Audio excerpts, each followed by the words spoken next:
Morning, everyone. Perek Aleph Mishna Daled. Now, we need a little bit of an introduction here.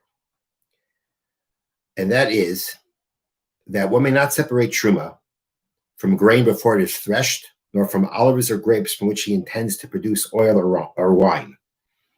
Rather, you should separate the truma from the oil or wine. The threshing of grain and the pressing of such olives or grapes are the final stage of the farmer's processing of these products. Thus, we are taught that truma should be taken only from produce that is completely processed.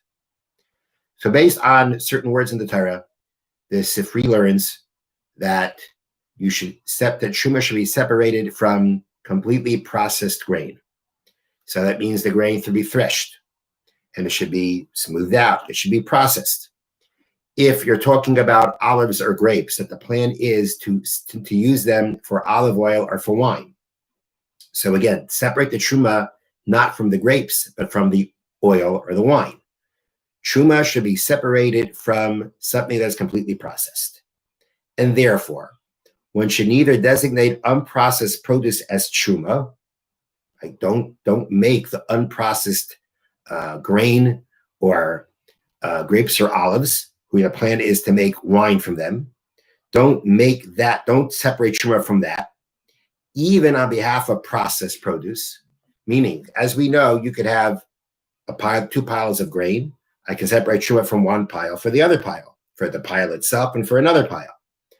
I'm not supposed to designate truma from unprocessed produce, even if I'm separating it for processed. Nor separate truma even from processed produce on behalf of unprocessed produce, or the other way around. To separate truma from processed produce for produce that's not processed, that you're not supposed to do. So this is the halacha. The halacha is truma should not be taken from or for unprocessed grain. That's the halacha. Now, the question is going to be, what happens if you did? Does it still work? Is it still a good truma or not? And later on, the Mishna says that if you didn't keep this and you designated truma from the unprocessed grain or for the unprocessed grain, after the fact, it works. It works. So you're not supposed to do separate truma this way, but if you did it, it works. But there are going to be cases that are exception to that rule, and that is what our Mishnah is going to be discussing. Ein tarmin zaysin al hashemen, v'loy anavim al hayayin. One does not designate truma from grapes on oil, meaning for olives for oil. Okay, ein tarmin zaysin al hashemen. One does not designate truma from olives for oil. So the case is, you've got these olives. You're planning on using these olives for oil, but didn't use them yet. And you're still designating the truma from it.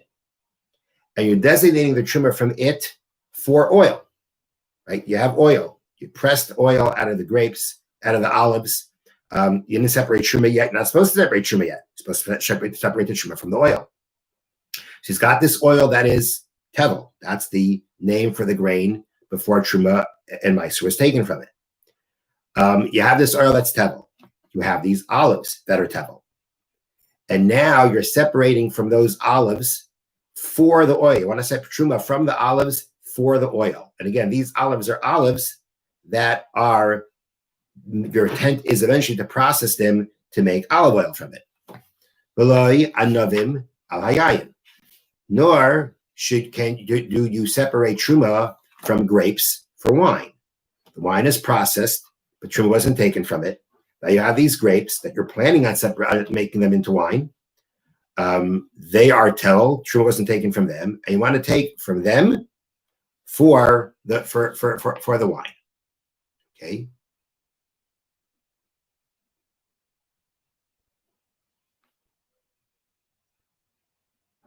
Okay, you don't do that. You cannot do that. Right? That's not, you're not supposed to do that. The imtarmu. Now let's say you did. Beis Shammai oimrim trumas atzman bohem. Beis Shammai say their own truma is in them. Beis Hillel and Beis Hillel say ein trumas and truma. The truma is not a good truma. So what Beis Shammai is saying is like this. that in this case, these olives, right, they themselves were tevel, or the grapes, right? The case is you've got these olives. Let's just pick one case. You have the olives. They are tevel. Truma has been taken from them. You're planning on separating truma from, you're planning on processing them. And now you're taking from them for oil, meaning there were other olives that you pressed the oil out of them. It's tevel. Truma needs to be taken from it. And I have this pile of the olives and I have this oil. I'm going to take truma from these olives for the oil. Now, I'm not just taking the truma from the olives for the oil. The olives themselves need truma to be taken from them. So in essence, what this person here is doing is he's actually what he's doing is where, let me read it to you. Our Mishna discusses a case in which one designated a portion of olives as truma for oil and other olives. Okay, that's the case here. It's a case in which one designated a portion of olives as truma for oil and for other olives. So the question is going to be now, does it work? You weren't supposed to do that, but could it work? Now, so Beis Shammai say, the truma works for itself. The portion of olives designated as truma contains truma only for olives, not for oil. In other words, this truma designation is effective for the olives, but not for the oil, which remains tevel as before. So again, you're separating truma from these olives for oil and for other olives. You were not supposed to separate from these olives for the oil. These olives aren't processed yet. And therefore, you're not supposed to separate from them for the oil. But you have, but besides separating from these olives truma for the oil, you also have other olives, similar olives, that also need to be separated, also need for the truma to be separated for them. And you did both together. So Beis Shammai say, trumas atzman bahen. Their own truma is contained within them, which means they are olives, and what was separated from them for other olives, that does count as truma. But what you separated from the olives for the oil, that's not that it doesn't work for. Trumas atzman bahem. The truma itself is in them. So again, you've got these olives. These olives are unprocessed. You're separating from them for the purpose of the oil, and other olives that are similar to those olives. So from this tevel of this pile of olives, you're separating from the olives for the oil and for the other olives. So Beis Shammai say you weren't supposed to separate truma for them. At the end of the day, if you did, the truma from these olives will work for the olives that you separated truma for, but the amount of it that you separated from these olives for the oil, that it doesn't work for. Beis Hillel say, Ein trumas and truma. There's no truma here at all.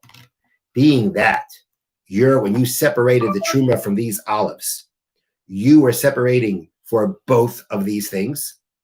They become dependent on one another.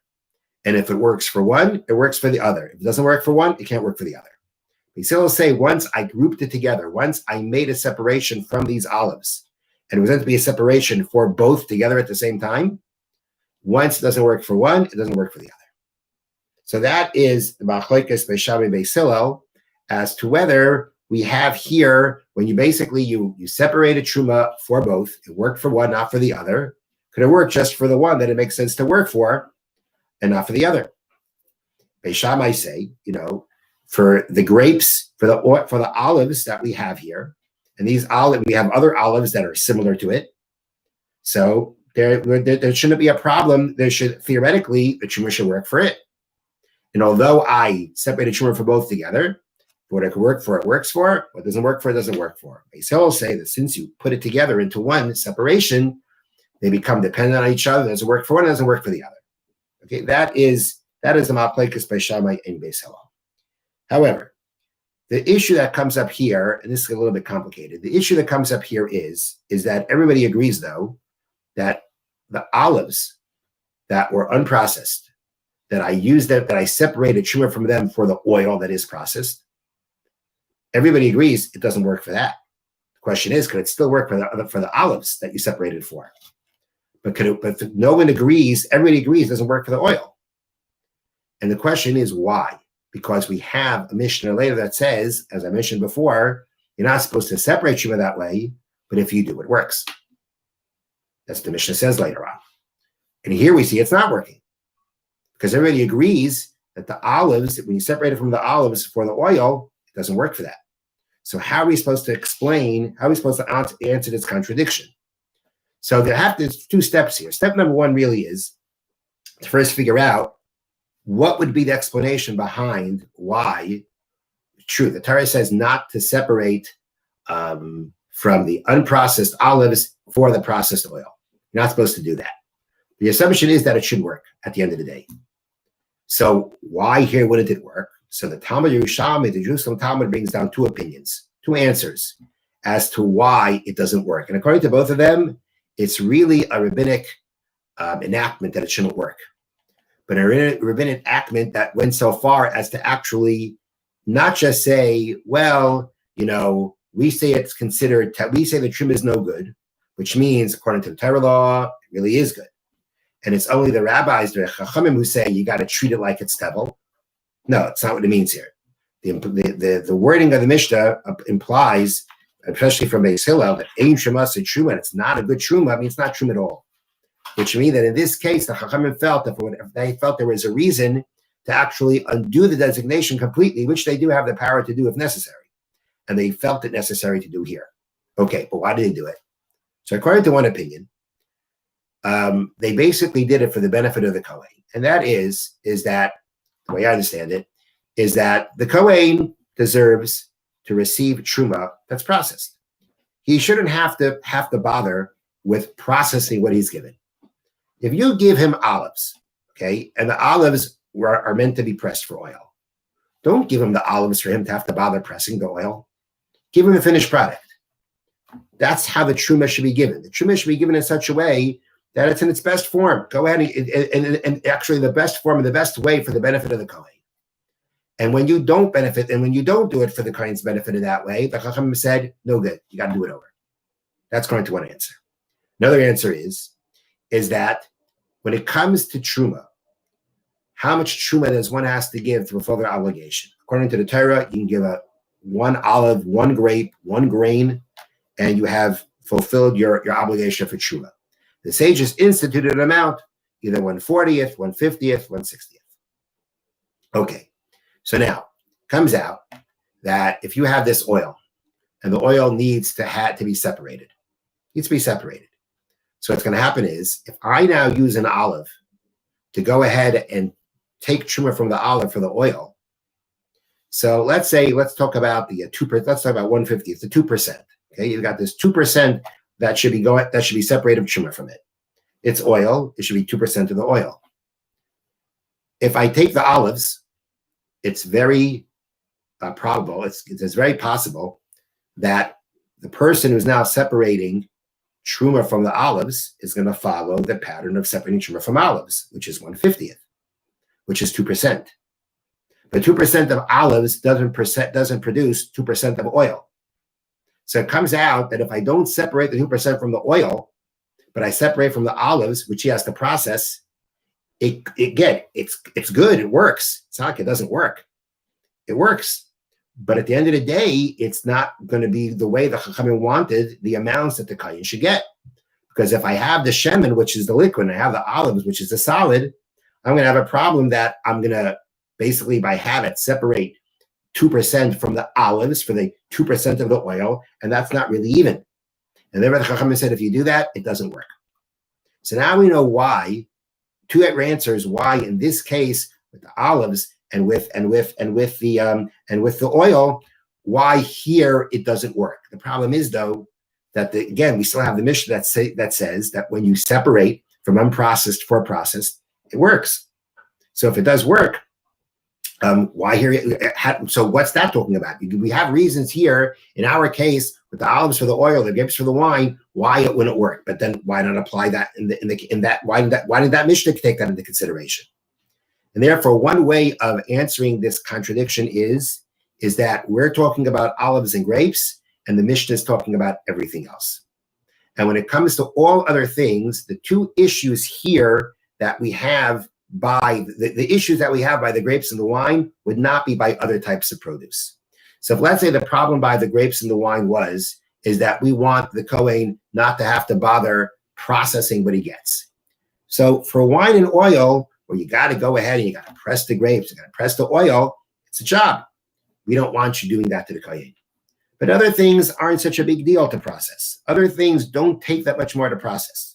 So truly, we don't. So again, the Torah doesn't want us to give unprocessed for processed, but to go ahead and to institute a law to say to annul the whole truma because of that. For other objects, for other types of produce, for other foods, we're not that concerned because it's not such a bother for the Kohen to process it. That's one explanation. Another explanation is that if we go according to the other reasoning about the fact that, if I'm taking it from solids for liquids, it's not going to be even. So again, the only time that really happens is for grapes and olives, where grapes you make into wine and olives you make into oil. In the times of the Gemara, making apple juice from apples, orange juice from orange was very uncommon. And therefore, typically, if you're processing from one thing for the other, it's going to be solids for solids or liquids from liquids. It's not going to be, it typically doesn't come out that you have this kind of situation of a solid that is unprocessed, that you're going ahead, that's, so to speak, related to the liquid that we would say that you would consider taken from one for the other. They always have to be from the same type of thing. But if you're separating from one thing for another, they have to be the same species of food. You can't go and take grapes for olives or olives for grapes, or wine for oil. You can't do that. It has to be the same type of thing. Okay, so when we're talking about the same type of thing, the only place that you're really typically going to have this problem of solids and liquids, where we're afraid the amount that you'll separate from the solid won't be the same amount if you were to be separating from the liquid, that only really comes up in a case of olives and grapes, where you're dealing with grapes and wine and olives and oil. But when you're dealing with other types of foods, the unprocessed food and the processed food are typically the same type. And if they're the same type, you're not going to have that problem, because being the same type, the percentage that you're supposed to take from one, you'll take from the other. And therefore, this is how one way of explaining why, specifically in our Mishnah, we say that when you separate it from the unprocessed for the processed, that we say it actually doesn't work. Okay. Now, Sefer HaMitzvot.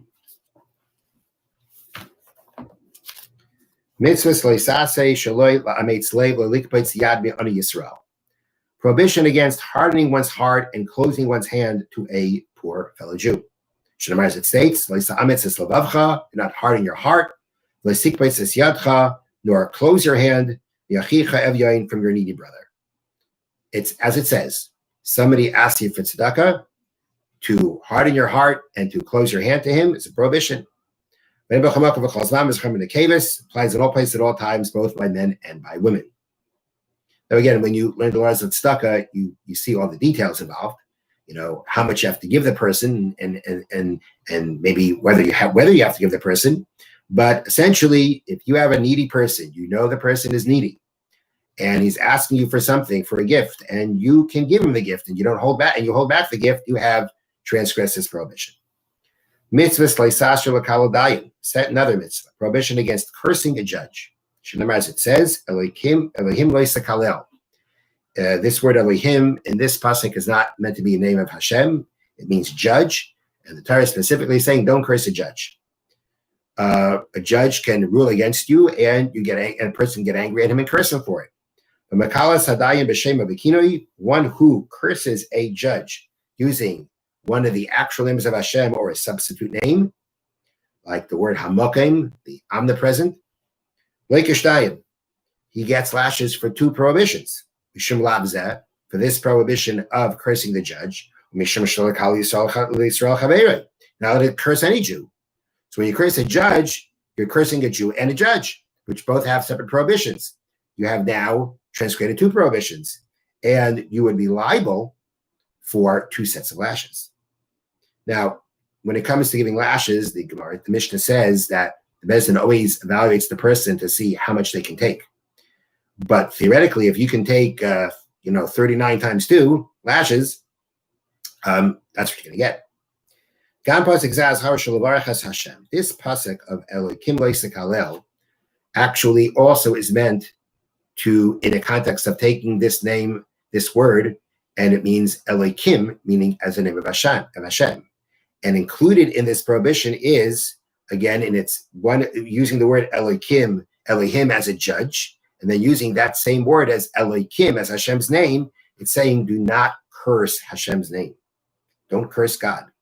God Pasuk says, Harash Levarach as Hashem, a prohibition against cursing God, which is called to blaspheme.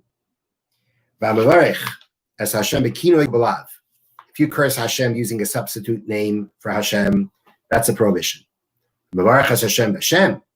But if you curse Hashem's name using His name, and you'll notice that the word they use is mavarech, which means blesses, because we don't want to even mention such a possibility of a person doing opposite the name of Hashem. So we refer to it, the Gemara refers to it as mavarech, blessing. It's a euphemism. Anshe mefurish, one who does that, his punishment is very clearly stated in the Torah. The noikev shem Hashem meis yumas, one who, again, blasphemes the name of Hashem, shall be put to death. Rogim rigam uvay kol ha'eda, the entire assembly shall stone him. Zel megadef. That was the story of the man known as the Megadef. That's described in Sefer Vayikra, of it's called the Jewish man and the son of the Jewish woman, got into a fight. Son of the Jewish woman invoked the name of Hashem and cursed, and he was called the Megadef, which means to curse, and he was put to death. Now let's say a person, chas v'shalom, cursed God, and he took it back. I regret what I said. And he does a Teich Chedei Dibur. There are many times in halacha that if you go ahead and make a statement, but you retract it within Teich Chedei Dibur, within the amount of time to say 3 words, Shalom Alecha Rebbe, peace unto you, my master. If you retract what you said within an amount of time, it's like you didn't say it. That doesn't work here. If a person, chas v'shalom, curses Hashem's name, then to retract it, saying, I take it back, doesn't help. Now, nowadays that we do not administer capital punishment. We do not administer the death penalty to anyone. We excommunicate him and we keep our distance from him.